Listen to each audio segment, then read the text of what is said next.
everyone, welcome back with a new episode. Finally, after a long time, we are going to travel to Dang. Happy Dasai. Finally, that's going to hostel, guys. Right now, 5 a.m.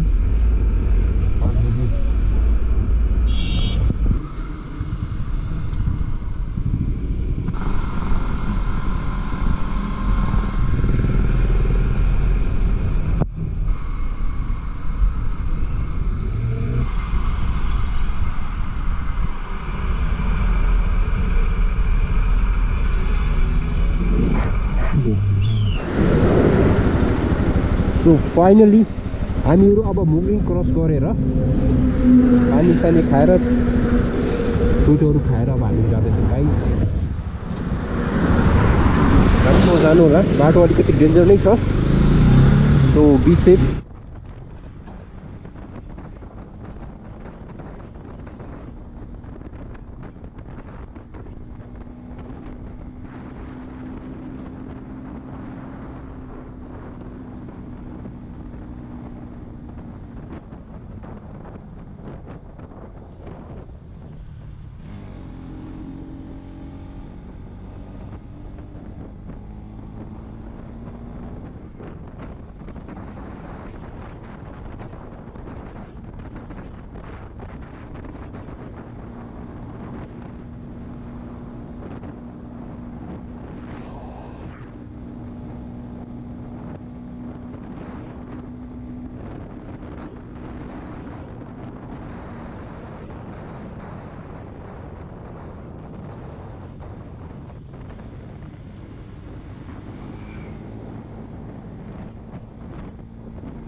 चिसो झरनाको पानी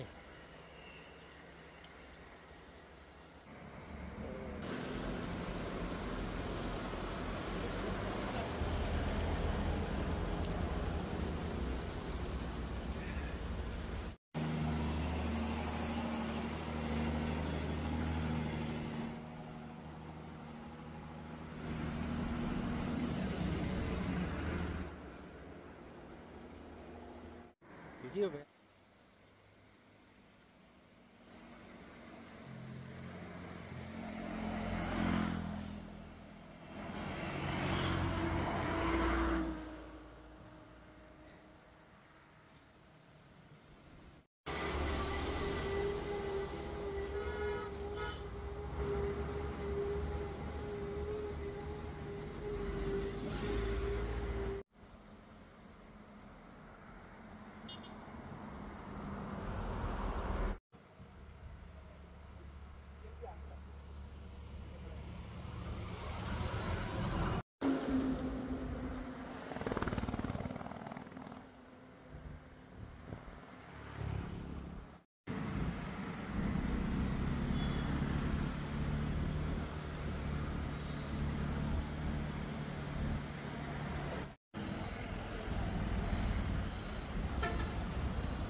test गर्नु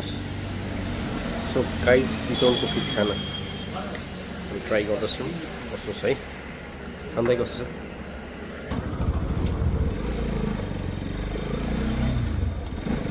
Finally,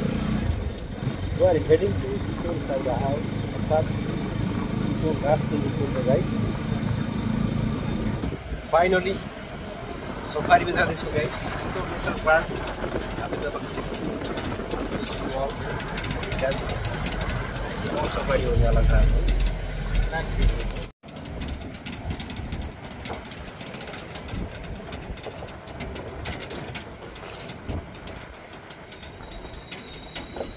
छौँ as you can C यहाँ चाहिँ गयो रहेछ so खतरा हुनेवाला छ यहाँ बबाल छ बबाल एउटा ब्युटिफुल प्लेस एउटा एमेजिङ देख्न सक्नुहुन्छ यहाँबाट फाइनली गोही पार्कमा आएको छौँ हामीहरू यहाँबाट गोहीहरू देख्छ अरे छैन गोही है बोटिङ होला यहाँबाट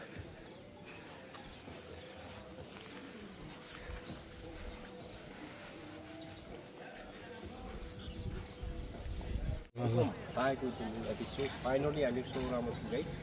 As you can see, at the riverside. We देख सकते हैं गोई से देखो ही नहीं है गोई से देखो ये सही किन डराउनु भएको थियो अनि मैले यो सोचिरहेको थिएँ कि तेरो यो चिडियाखाना जस्तो तर वास्तवमा यहाँ चाहिँ कस्तो रहेछ भन्दाखेरि खुल्ला रहेछ त्यो कारणले अलिकति अट्याक गर्न सक्छौ भनेर त्यो त सुरक्षित हुनु पर्यो नि त जनावरहरूले खुल्ला जनावरको कहिलेकाहीँ अट्याक पनि गर्न सक्छ त्यो कारणले अब यहाँको गाइडरहरूले चाहिँ पक्कै पनि हामीहरूलाई सुरक्षित तरिकाले चाहिँ घुमाउनुहुन्छ भन्ने आशा राखेको छु कति वर्ष भयो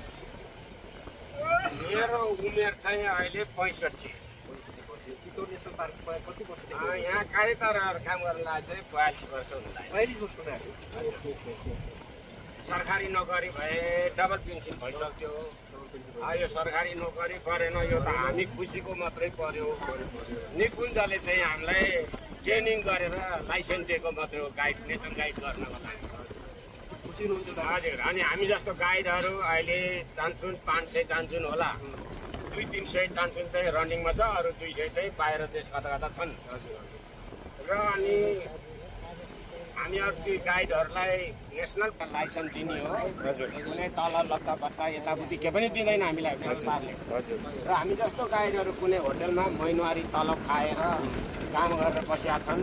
कसैले आफ्नो अन गाइड अनि त्यही घाँस दाउरा गर्ने क्रममा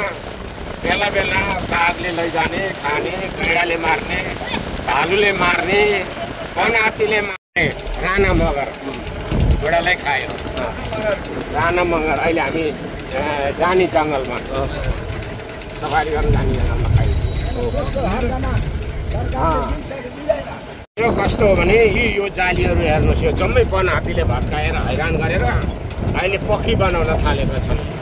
होइन गाउँमा आएर केही दुर्घटनाहरू तुल्यायो भने सरकारले बेहोर्छ त्यस कारणले गर्दा दिन्छ क्षतिपूर्ति दिन्छ अनि त्यो राप्ती पारेको जङ्गलमा चाहिँ केही गरेर मानिसहरू गयो भने त्यहाँ त जानलाई छुट छैन घाँस काट्ने ओर्ने केही गरेर गयो भने त्यहाँ चाहिँ रोकिदियो के गरेर रोकिदियो भनेदेखि गाउँै उल्टेर यो त हाम्रो जङ्गल भन्न थाल्छन् रेन्जर अफिसले घेरिदिन्छ कि हाम्रो गाई भैँसी लैजाऊ भन्दै ल हामी अर्को 4 जना मान्छे त्यहाँ खाना खाइरहेछौँ है उनीहरू ढिला हुने भएर तपाईँहरूलाई हात्ती हेर्न यहाँ पठाए पहिला तिनीहरू आउँछ अर्को गाडी ल्याइदिन्छ अनि बल्ल हामी जङ्गल जाने जङ्गल गाडी समात्र यसरी माथि दिन्छ चालक भुइँमा छ भने सबको समात्र आफ्नै कुटनी राख्छ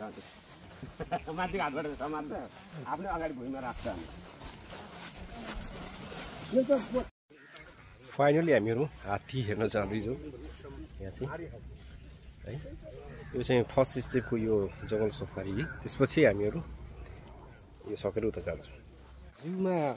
पनि यत्रो छैन या oh my god too much big यो हात्ती त राम्रो यो दाना हात्तीको लागि खिलाउने हो एक दिनमा एउटा हात्तीलाई 15 किलो धान नुन सक्खर चना गरेर खिलाउँछ यस्तो हालेर दुर्बे हात्ती त्यो चाहिँ धुर्व नाम गरेकोलाई मारे भएर अनि एउटा रोलान्डो भन्ने चाहिँ त्यसपछि त्यो धुर्वीभन्दा पछिको मान्छे मार्ने चाहिँ त्यो रोलान्डो भन्ने हात्ती हो त्यो सबैभन्दा सिनियर त्यसले चाहिँ सबै हात्तीलाई लखर्छ जम्मैलाई जित्छ त्यसको अहिले पुछार छैन अर्को हातसँग जुधेर अर्को टोकेर पुछारी निकालिदिएछ यो हात्तीको त्यसलाई रोलान्डो किन भनेको भन्दाखेरि त्यो चाहिँ जस्तै फुटबल खेलाडीको नाम राख्यो हो अब पोथी हात्ती गाउँमा पर्छ त ऊ एउटाले जम्मै कभर गर्ने भयो रोलान्डो भने र हात्तीहरूको आयु चाहिँ यो भालेको लामो ठुलो दारा आउँछ पोथीको दारा आउँदैन कुनैको दारा आउँछ छोटो सानो अनि हात्तीको आयु मान्छे बराबर अनि ओजनमा चाहिँ ठुलो चाहिँ हात्ती 7.5 देखि 8,000 किलोग्राम हुन्छ त्यो हात्तीहरू र अनि पोथी हात्ती गर्भवती भएपछि 20 देखि 24 महिना लाग्छ झन्डै 2 वर्ष बच्चा पैदा हुनलाई अनि त्यो बच्चा पैदा भएपछि 3.5 देखि 4 वर्षको उमेरमा आमाबाट छुट्याएर अलग्गै आमाले नदेख्ने गरेर अलग्गै लगेर ट्रेनिङ सुरु हुन्छ ट्रेनिङ भनेको मतलब मानिसले उसलाई हाम्रो आफ्नो भाषा उसलाई बुझाउने र बुझ्ने भनेको मान्ने भएपछि एकजना चढेर दायाँ बायाँ लान गर्न मिल्छ त्यो ट्रेनिङ भन्दा अगाडि चाहिँ मान्छे चढ्न मिल्दैन त्यो बच्चाले भए पनि मार्न सक्छ र अनि त्यो ट्रेनिङ सकेपछि अनि एकजना चढेर यताउति डुलाउने भयो अनि 5-6 वर्षको भएपछि 2 जना चढ्न मिल्छ 15 वर्ष ओभर भएपछि 4 जना चढ्न मिल्छ एउटा हात्तीमा एउटा बक्सा हुन्छ यहाँ लैले रहेनछ त्यो बक्सा हुन्छ त्यहाँ माथि हौदा राखेर ऊ यहाँ यस्तोमा ऊ त्यो बोराको बत्ती जस्तो पहिला राख्छ हात्तीको ढाडमा अनि त्यो माथिबाट त्यो बक्सा राख्छ त्यो बक्सामा 4 कुनामा 4 जना बसेर घुम्न मिल्छ ल त्यसरी चाहिँ घुम्छ र अनि त्यो हात्तीको चाहिँ अब 1 किलो धान 1 किलो नुन 2 किलो सक्खर कहिले 2 किलो चना पनि मिसाएर डल्लो बनाएर यस्तै गरी खुवाउँछ अनि यो हात्तीको चाहिँ टाउकोमा पानी के जमेपछि के गर्छ भन्छन् के हात्तीको खासै गरौँ यो त घाउ भएछ त्यहाँ है नत्र यो कान र आँखाको चाहिँ नि बिचनिर डल्लो हुन्छ त्यहाँ धुलो हुन्छ त्यहाँबाट चाहिँ पसिनाहरू चुहाइरहेको त्यो आँसु चुहाइरहन्छ भनौँ पसिना त्यहाँबाट चुहाइरहन्छ अनि त्यहाँबाट पिसाब चाहिँ चुहाइरहन्छ त्यो चाहिँ माथ चढेको माथि त्यो चाहिँ अनि यति चाहिँ नि त्यो त्यहाँ थाहा नपाएर चालकहरू नजिक गयो भने आफ्नै बच्चादेखि नै गर्नेलाई पनि मार्न सक्छ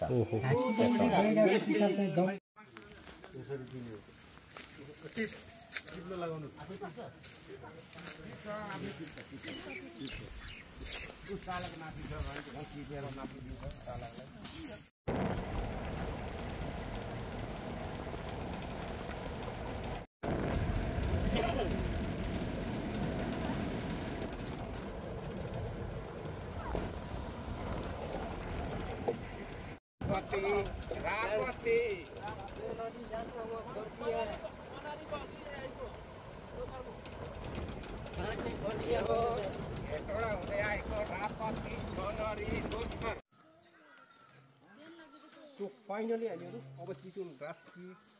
नेसनल पार्कमा हामी छिर्दैछौँ as you can C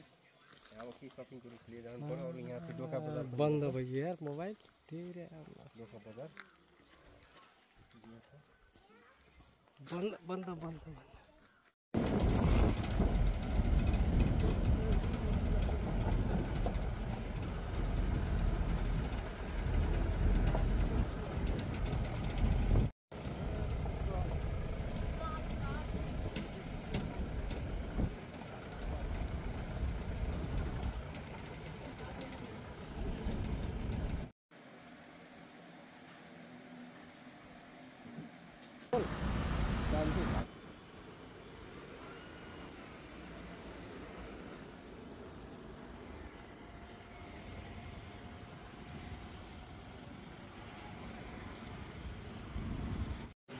finally saving time 12 बजेको छ लास्ट एडिट गरेर पर्छ